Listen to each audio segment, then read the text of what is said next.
Y el tema de Venezuela es obligado, sobre todo en estos últimos días, cuando la contrarrevolución y la ultraderecha han enfatizado en un grupo de manifestaciones alentadas foráneamente contra el gobierno constitucional de Nicolás Maduro. En esto ya estuvimos conversando con varios colegas de distintas emisiones, también de distintos países, incluso con un mexicano, y el mexicano me estuvo diciendo en la redacción aquí de Radio Miami cómo en su país todos los días mueren cualquier cantidad de personas como consecuencia del terrorismo, del narcotráfico, en fin, que el presidente de México en los últimos 4 años no ha entregado de una sola vivienda al pueblo mexicano, que en México no existen las posibilidades desde el punto de vista social que tiene Venezuela. Sin embargo, México no está en las primeras noticias del terrorismo y de la muerte, donde hay una devastación desde hace muchísimos años.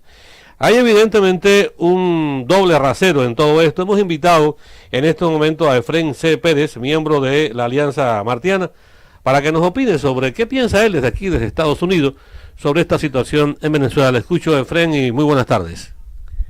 No, evidentemente la opinión del mexicano tiene un peso extraordinario y no se habló de las fosas comunes y otras cuestiones más que serían para demostrar que es un gobierno fallido el existente en México. Pero además, si te gira también para Brasil, te encuentras que está en manos de delincuentes. Está en una situación que no puede ser peor, el coloso país de Sudamérica. Por otro lado, Venezuela, hay una cuestión que para nosotros los cubanos es un poco difícil de entender, y es el auge, el ala que le han dado a la contrarrevolución, a la derecha en Venezuela.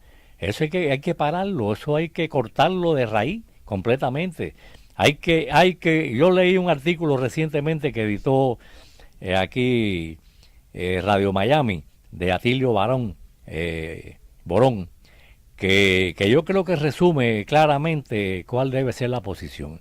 Él plantea que inclusive es hasta irresponsable la actitud del gobierno en Venezuela, así, con esas letras, esas palabras, de permitir quemar, matar, asesinar, romper, hacer. Esto tiene un límite, ahí hay una constitución en ese país, hay ley en ese país, aplicando las leyes, no hay que ir más allá, sencillamente.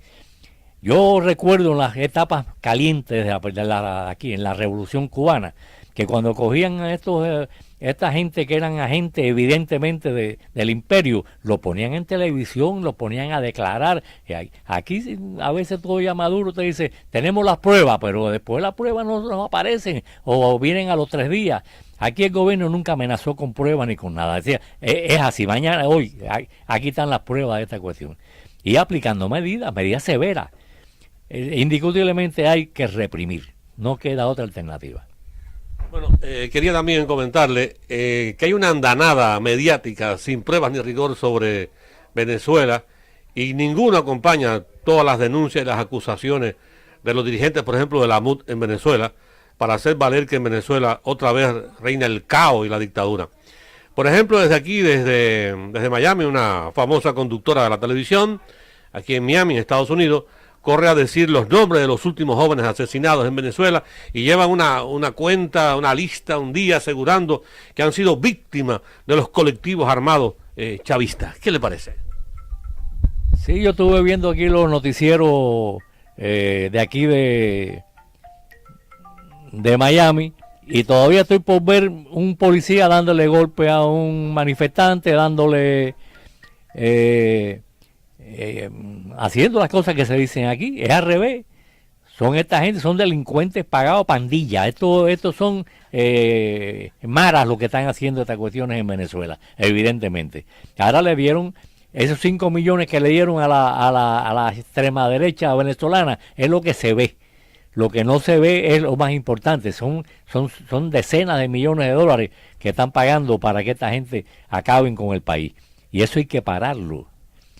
Entonces, por otro lado, tiene las 24 horas diciendo que es la represión, que es la dictadura de Maduro. No hay que olvidar, Efrén, que en Venezuela ya hay precedentes más que serios. En el 2002, por ejemplo, engañaron al mundo con imágenes trucadas, adjudicando a militantes chavistas 19 muertos, que fueron causados por francotiradores estratégicamente ubicados en aquella marcha del 11 de abril. El objetivo era, por supuesto, presentar el golpe de Estado como un resultado natural del caos, la violencia en que Chávez había hundido a Venezuela. La CNN y todas las televisoras que hoy participan también de la orgía informativa no dudaron en pasar cuantas veces fuera necesario aquel video falso del intercambio de disparos sobre un puente de Yaguno.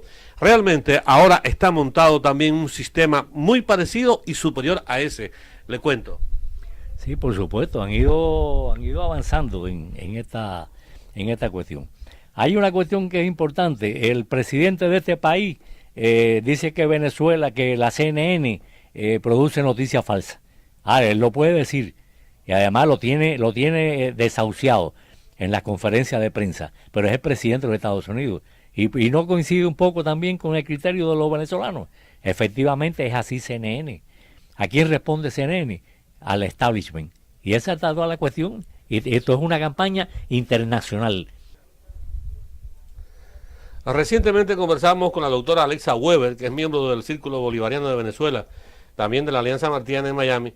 Ella nos ofreció declaraciones a esta radio, también a Hermes América en español, donde se dio a conocer un audio. Y Maduro tiene todo el derecho de pedir, por ejemplo, la creación de la constituyente. Ella planteaba de los 3 artículos fundamentales. Alexa Weber hizo referencia. En el artículo 347, por ejemplo, el pueblo de Venezuela es el depositario del poder constituyente originario.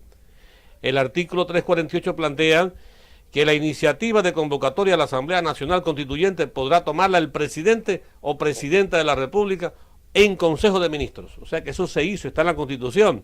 Porque alguien dijo no, que si no, que Maduro no era para pedir una constituyente. Y el artículo 349, el presidente o presidenta de la República no podrán objetar la nueva Constitución. Entonces, ¿es importante o no la constituyente? No, es importante, es determinante inclusive. Es una de las cuestiones que Maduro ha enfocado esta cuestión, en mi opinión, de una forma clara. Y me parece que buscando, lógicamente, acabar de desarmar a la oposición. Y es que esa constituyente del pueblo originario tome las medidas, tome las decisiones, tome los acuerdos, que eso van a ser decisiones irrevocables. Y no hay quien se enfrente a esas opiniones. Bueno, muchísimas gracias. Hemos conversado hoy ampliamente del tema de Venezuela con Efrén C. Pérez, miembro de la Alianza Martiana, que siempre nos sigue a través de Radio Miami y por supuesto de Hermes América en español.